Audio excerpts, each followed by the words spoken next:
نحمده ونصلي ونسلم على رسوله الكريم اما بعد. اللہ تعالیٰ نے اس دنیا کے نظام میں رشتوں کی بقا کے لیے نکاح کے دستور کو رائج کیا ہے. نکاح ایک ایسے جائز رشتے کی ابتدا کا نام ہے. رشتوں کی شروعات نکاح سے ہوتی ہے اور ایک ایسے رشتے کی ابتدا ہوتی ہے جن رشتوں سے اس دنیا میں محبت باقی. محبتوں کے باقی رہنے کی بہت ساری وجوہات ہوتی ہیں. ظاہری طور پہ لگتا ہے کہ انسان مجھ سے محبت کرتا ہے، لیکن سچی بات یہ ہے کہ وہ محبت مجھ سے نہیں کرتا، وہ محبت آپ سے نہیں کرتا، وہ محبت آپ کے مال سے کرتا ہے. کبھی محبت دکھتی ہے کہ فلاں فلاں سے محبت کر رہا ہے، لیکن یہ محبت کبھی مال کی وجہ سے ہوتی ہے، کبھی جاہ کی وجہ سے ہوتی ہے. یہ بہت بڑے عہدے پر یہ شخص بیٹھا ہوا ہے، اگر اس سے میرا تعلق ہو جائے گا، اور اس تعلق کے لیے وہ محبت کا اظہار کرتا ہے. یہ محبت کا اظہار ایک دھوکہ ہوتا ہے اور مقصد چھپا ہوا ہوتا ہے. کبھی کبھی محبت انسان کسی کے حسن کی وجہ سے کرتا ہے. بظاہر لگتا ہے کہ یہ محبت ہے، لیکن سچی بات یہ ہے کہ یہ محبت کے نام پہ دھوکہ ہے. جو محبت مال کی بنیاد پہ کی جائے، جو محبت حسن کی بنیاد پہ کی جائے، جو محبت جاہ کی بنیاد پر کی جائے، یہ محبت نہیں ہے، یہ محبت کے نام پہ دھوکہ ہے. سچی محبت وہ ہے جو اللہ کے لیے کیا جائے. سچی محبت وہ ہے اور سچا تعلق وہ ہے جو اللہ کے لیے کیا جائے. حدیث پاک کے اندر جناب رسول اللہ صلی اللہ علیہ وسلم نے محبت کی بنیاد کو، اس محبت کو دائمی اور ہمیشہ ہمیش رہنے والی محبت قرار دیا ہے جو محبت اللہ کے لیے. اور اللہ کے لیے محبت کا مطلب یہ ہے کہ جس محبت کا اللہ نے حکم دیا، نکاح کے ذریعے جو محبت پیدا ہوتی ہے. اللہ کے نبی علیہ الصلوۃ والسلام نے فرمایا لم یرا للمتحابین مثل النکاح، کہ نکاح کے ذریعے، نکاح جیسی، نکاح کے ذریعے جو دو محبت وجود میں آتی ہے، ایسی محبت کی مثال دیکھی نہیں جاتی. عام طور پر یہ محبت نہیں ملتی ہے. اور نکاح کے ذریعے اللہ تبارک و تعالی دو اجنبی کے درمیان فطری طور پر محبت ڈال دیتے ہیں، اور اسی سے رشتوں کی ابتدا ہوتی ہے. ایک باپ کے اندر جو بیٹے کی شفقت وجود میں آتی ہے، اس کی بنیاد صرف اور صرف نکاح ہے. ایک ماں کے اندر جو ممتا وجود میں آتی ہے، اس کی بنیاد نکاح ہے. ایک بھائی اور بہن کے جو رشتے وجود میں آتے ہیں، اس کی بنیاد نکاح ہے. خالہ اور پھوپھی اور ماموں کے جو رشتے وجود میں آتے ہیں، اور آپ میں سے بہت سے لوگ ایسے ہیں جو رشتوں کی بنیاد پر یہاں پر بیٹھے ہوئے ہیں.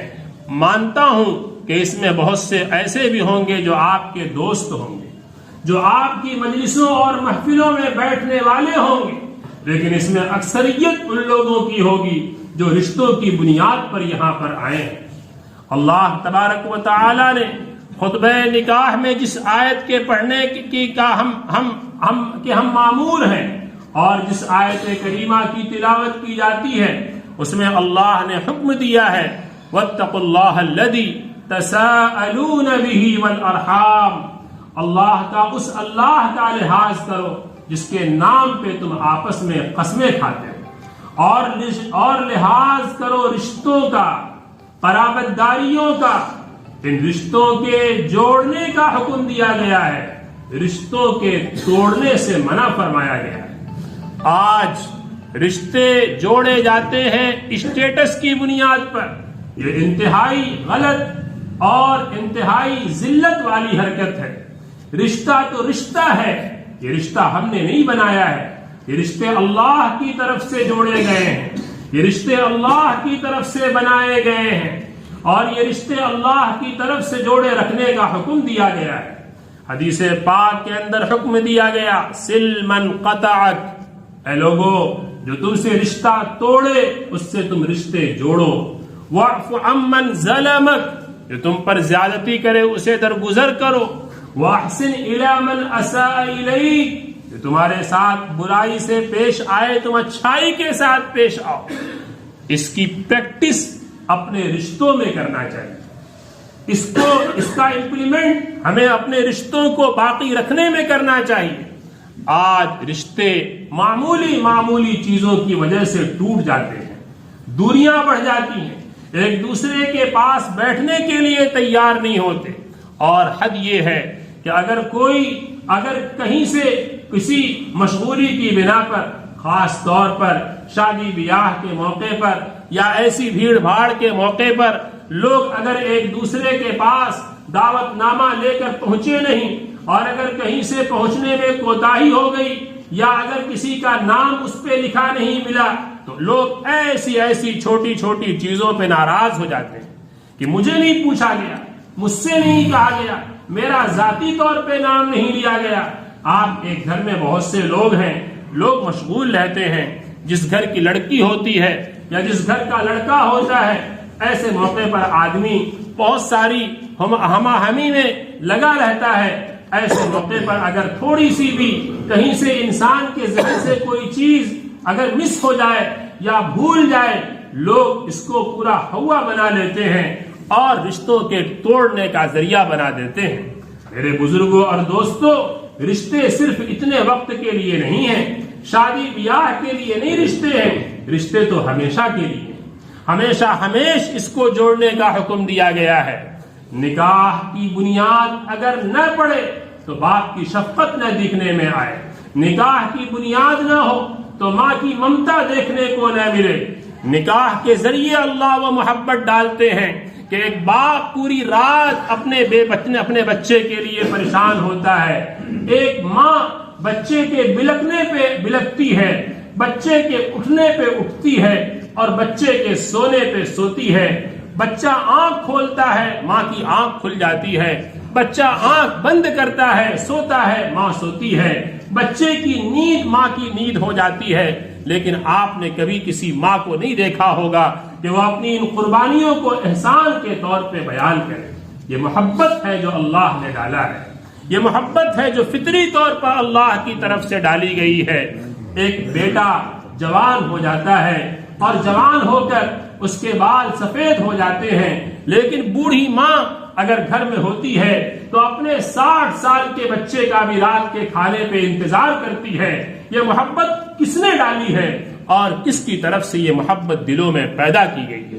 میرے دوستوں اور بزرگوں، اس محبت کی قدر کرنی چاہیے، اس محبت کی قیمت کو سمجھنا چاہیے، اور یہ محبت اللہ کی طرف سے ڈالی جاتی ہے۔ باپ ماں کے اندر بچوں کی جو محبت، یہ فطری طور پہ، اللہ کے نبی علیہ السلام ایک مرتبہ تشریف فرما تھے، آپ ایک خاندان کے چھوٹے بچے کو بوسہ دے رہے ہیں۔ ایک دیہاتی صاحب بیٹھے ہوئے تھے، انہوں نے کہا اللہ کے رسول آپ اس بچے کو بوسہ دے رہے ہیں، چوم رہے، پیار کر رہے، میرے تو 10 بیٹے ہیں، میں تو ایسا نہیں کرتا۔ اللہ کے نبی نے فرمایا تمہارے دل سے اگر خدا نے محبت چھین لیا تو میں کیا کروں؟ اللہ کے نبی علیہ السلام کی سیرت بتلاتی ہے، آپ نماز پڑھ رہے ہیں، اللہ کے سامنے التجا کر رہے ہیں، سجدہ ریز ہیں، حسن و حسین آپ کے کندھے پہ آ کے بیٹھ جاتے، پیٹھ پہ آ کے بیٹھ جا رہے، اللہ کے نبی سجدہ طویل کر دیتے ہیں، لمبا کر دیتے، کہیں میں اٹھوں اور میرے بچے یہ گر نہ جائیں۔ یہ وہ محبت ہے جس کی تعلیم اللہ کے نبی نے ہمیں دی ہے اور ہمیں سکھلایا ہے۔ اس محبت کی بنیاد اس نکاح کے ذریعے وجود میں آتی ہے۔ اللہ تبارک و تعالی ہم سب کو سمجھ کی توفیق عطا فرمائے۔ خطبہ نکاح سنیں۔ الحمدللہ نحمدہ ونستعینہ ونستغفرہ